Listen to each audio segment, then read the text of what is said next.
안녕하세요. 오늘의 사연입니다. 구독과 좋아요 한 번씩 부탁드릴게요. 바로 사연 시작하겠습니다. 저는 경기도에 살고 있는 박보혜이고 올해 나이는 33살입니다. 동갑내기 남편과 둘이서 살고 있어요. 저희는 시아버지 회사에서 일하고 있어요. 남편은 차기 사장이 될 예정이지만 지금은 각 부서의 업무 내용과 직원들의 마음을 헤아릴 줄 아는 사장이 되기 위해 각 부서에서 경험을 쌓고 있죠. 우리 부부의 만남도 남편이 제가 근무하는 영업부로 발령이 났을 때였어요. 저는 남편과 동갑내기라 남편에게 일을 가르쳐주게 되었어요. 솔직히 차기 사장님인 아저씨가 그냥 적당히 일하는 거 구경하러 온 줄 알았어요. 하지만 남편은 잘 가르쳐 달라며 영업 외근에도 적극적인 태도로 임했어요. 그런 모습에 반한 여직원들이 많았고 어느새 남편은 영업부에서도 인기 있는 존재가 되어 있었어요. 차기 사장으로 내정되어 있고 성격도 좋고 일 잘하는 사람이라면 당연한 순리겠지요. 저는 그런 거에 별로 관심이 없어서 한동안은 일만 하려고 생각했어요. 그런데 남편이 저에게 고백을 하길래 저는 다른 사람한테 고백하는 걸 저한테 연습하는 거냐고 되물었어요. 장난으로 한 말은 아니었고 진지하게 그런 줄 알고 그냥 그렇게 대답하고 말았어요.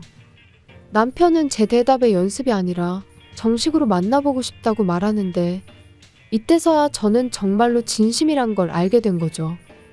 그래서 저는 아직은 일하느라 연애 생각은 없다고 했고 저 말고도 이쁜 애는 얼마든지 있으니 잘 둘러보라고 얘기했는데 남편은 포기할 생각이 없는 건지 연애할 생각이 들 수 있도록 옆에서 일을 열심히 도와주겠다고 하더라고요. 그 열의에 이끌려 결국 한 달 후에 연애를 시작하게 되었어요. 대신 연애의 조건을 걸었는데 일이 바쁠 때는 일을 우선시해도 괜찮다는 거였죠. 남편은 그 조건도 받아들였고 그렇게 교제가 시작됐어요.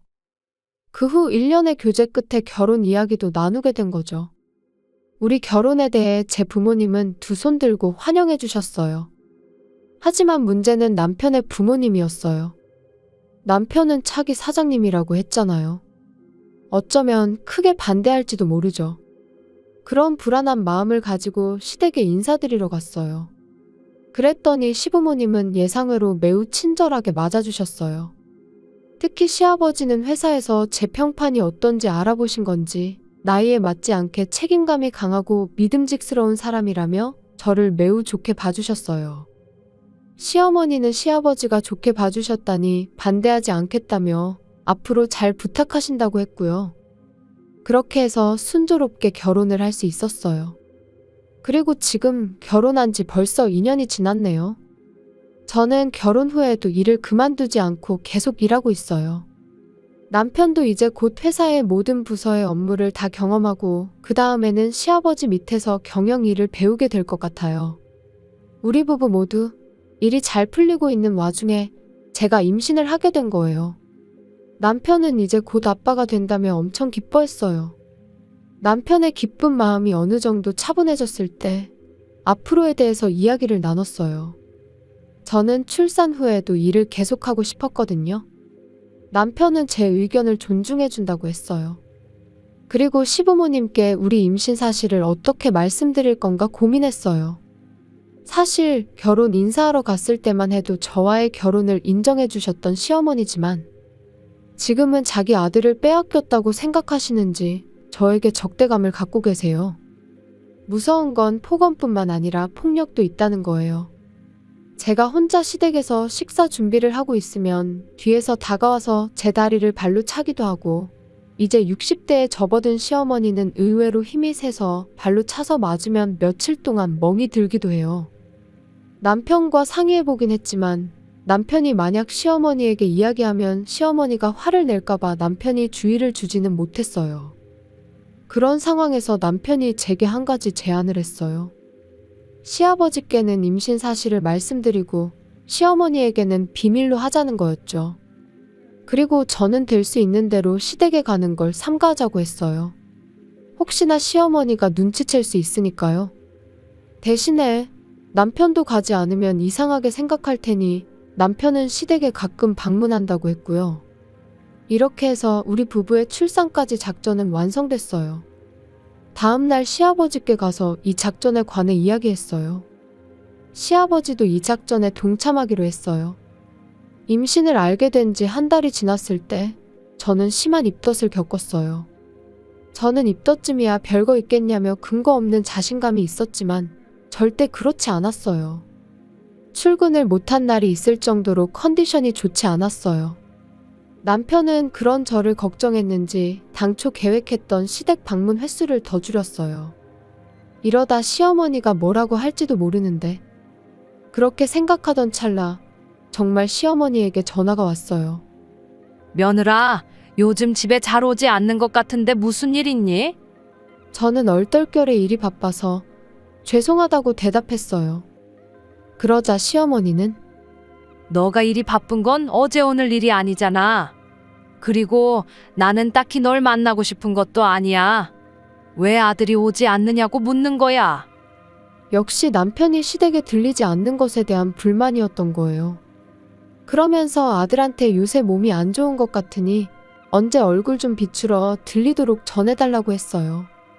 얼굴을 못 봐서 아픈 것 같다나 뭐라나. 저는 시어머니가 듣지 못하게 작게 한숨을 내쉬고 알겠다고 답했어요. 그리고 시어머니의 전화는 일방적으로 끊어졌어요. 남편에게는 바로 이 사실을 알렸어요. 어머님이 임신 사실을 알아차린 것 같지는 않은데 당신이 집에 오지 않는 것에 불만이 있는 것 같아. 나는 혼자 있어도 괜찮으니까 어머님한테 한번 가봐. 남편은 몸도 안 좋은 저를 두고 굳이 일부러 들릴 필요까지 있냐고 했지만 그래도 시어머니에게 임신 사실을 들키면 여러모로 귀찮을 것 같아서 남편을 설득했어요. 그렇게 남편은 제 부탁으로 정기적으로 시댁에 방문하게 됐어요. 그 덕분인지 시어머니의 연락은 거의 오지 않았어요. 시어머니의 스트레스가 없어진 덕분인지 컨디션도 좋아져서 매일 출근할 수 있게 되었어요. 그러던 어느 날이에요. 시댁에서 돌아온 남편이 이런 말을 하는 거예요. 저기, 2주 뒤 연휴에 엄마 집에서 친척들이 모여서 식사 자리를 갖는다네. 남편의 친척들은 1년에 몇 번씩 이런 식사 자리를 가져요. 식사 장소는 친척 집을 돌아가면서 바뀌어요. 이번에는 시댁에서 모이기로 결정된 것 같았어요. 그리고 이 식사 자리가 곤란한 건 장소가 되는 집에서 모든 음식을 준비해야 한다는 거죠. 약 1년 전에 시댁에서 열렸을 때는 제가 아침 일찍부터 식사 준비해서 겨우겨우 준비할 수 있었어요. 그때 시어머니는 우리 며느리는 요리를 잘하니까 혼자서 해도 괜찮다고 말씀하시면서 정말로 아무것도 도와주지 않으셨어요. 아마 이번에도 마찬가지겠죠? 다만 1년 전과는 상황이 달라요. 아직은 배가 많이 나오진 않았지만 임신한 건 변함이 없잖아요. 그래서 제 사정을 알고 있는 남편과 시아버지는 저보고 그날 일이 있다고 하고 참석하지 말라고 했어요.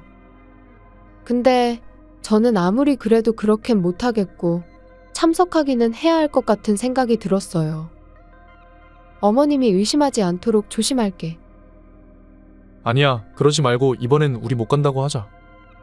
아빠가 어떻게든 둘러대 줄 테니까 괜찮을 거야. 괜찮아. 이제 컨디션도 회복했고 괜찮을 것 같아. 혹시 엄마가 눈치채면 뭐라고 할 수도 있을 텐데 정말 괜찮겠어? 응, 괜찮아. 그건 내가 알아서 할게. 이렇게 해서 저는 친척들이 모이는 식사 모임에 참여하게 되었어요. 친척들이 모이는 당일에 저는 아침 일찍부터 시댁에 가서 차근차근 준비하고 있었어요. 예상대로 시어머니는 아무것도 도와주지 않고 거실에서 친척들이 모이기를 기다리고 있었어요. 점심 무렵이 되자 친척들이 하나둘씩 모였어요.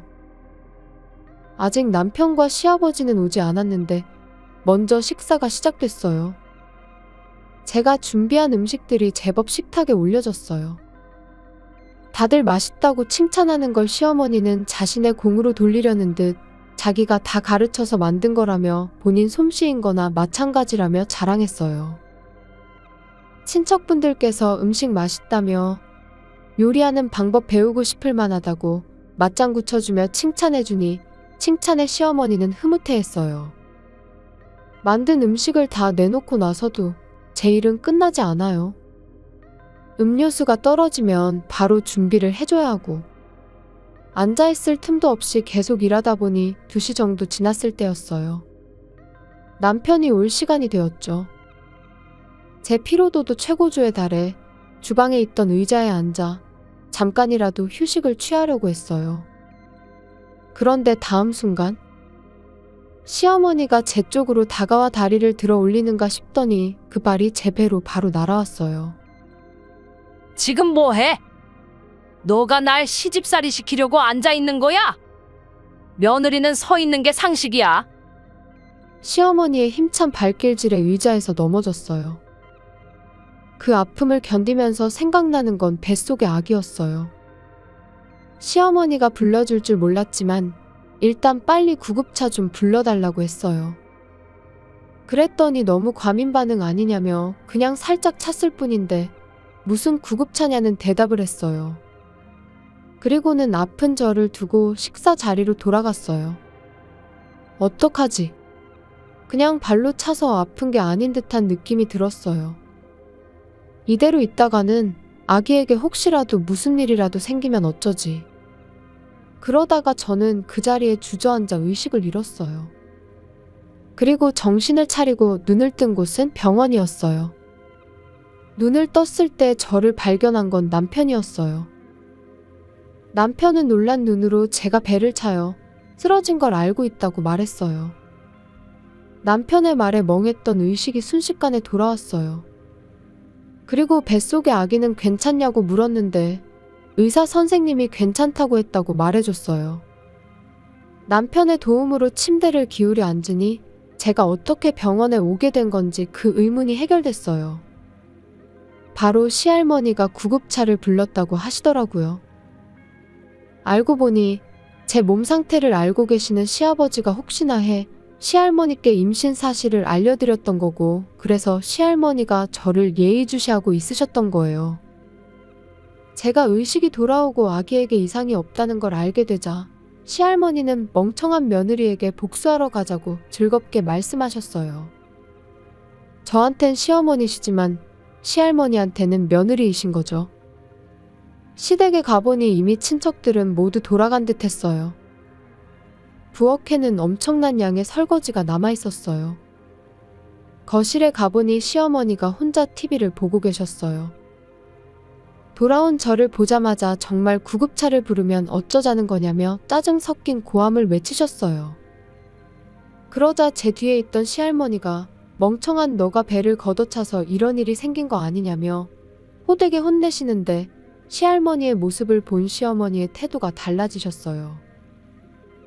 어머님 계셨어요? 다들 돌아가셔서 가신 줄 알았는데. 시할머니는 뱃속에 아기가 다쳤으면 어쩔 뻔했냐며 왜 그렇게 무식한 행동하냐고 뭐라 하니 시어머니는 놀란 표정을 지었어요. 아기라뇨? 그게 무슨 소리예요? 너희 임신했어? 왜 그런 중요한 걸 말 안 해주는 거야? 어머님에게 말했다가 아기에게 무슨 일이라도 생기면 생각만 해도 무서워요. 결국 말하지 않아도 어머님은 저와 아기에게 해를 끼친 거잖아요. 절대 용서할 수 없어요. 뭐야 그 말투? 내가 평소에도 주먹을 휘두르는 것처럼 말하네? 저는 그럴 줄 알고 병원에서 진단서 떼웠다고 말하고 진단서를 보여줬어요. 그랬더니 시어머니가 벌벌 떨기 시작하더라고요. 그리고 이 진단서를 가지고 경찰에 신고하겠다고 했어요. 시할머니도 옆에서 거들며 변호사를 선임해 마땅히 소송도 하겠다고 했어요. 비록 나이는 많으시지만 이 정도의 판단을 할 수 있는 시할머니세요. 사실 시할머니는 지금 시아버지가 사장으로 있는 회사의 전 사장이에요. 남편이 일찍 세상을 떠난 시할머니는 전업주부에서 사장을 맡아 회사를 여기까지 키워낸 것이죠. 어머님, 잠깐만요. 그냥 며느리한테 주의를 좀 준 것뿐이에요. 제 말을 잘 듣지 않으니 어쩔 수 없는 거 아니겠어요? 시할머니는 너나 잘하라며 내가 언제 너한테 폭력 쓴 적 있냐며 따끔하게 충고하니 시어머니는 더 이상 입을 다물 수밖에 없었어요. 그 후에 우리는 모든 증거를 가지고 경찰에 신고했어요. 곧 경찰도 움직였고 시어머니는 조사받았고요. 저로서는 합의 없이 시어머니에게 죗값을 치르게 해주고 싶었어요. 그리고 시할머니를 통해서 소송도 하기로 했네요. 마지막으로 시어머니를 궁지에 몰아넣을 때 아무 말도 하지 않았던 시아버지는 시어머니에게 이혼을 요구했어요. 시할머니에게 하는 말 보니 정 떨어진다며 더 이상 결혼 생활을 할 수 없다는 거죠. 이제 시어머니의 남은 인생은 많이 고달플 거예요. 한편 우리는 몇 달 후 무사히 귀여운 아기를 출산했어요. 시할머니도 병문안을 오셔서 아기도 보고 가셨어요. 앞으로 육아를 하며 힘든 날들이 계속될 것 같지만 남편과 함께 긍정적으로 생각하며 즐겁게 살아가고 싶네요. 시청해주셔서 감사합니다. 그럼 다음 영상에서 다시 뵙겠습니다.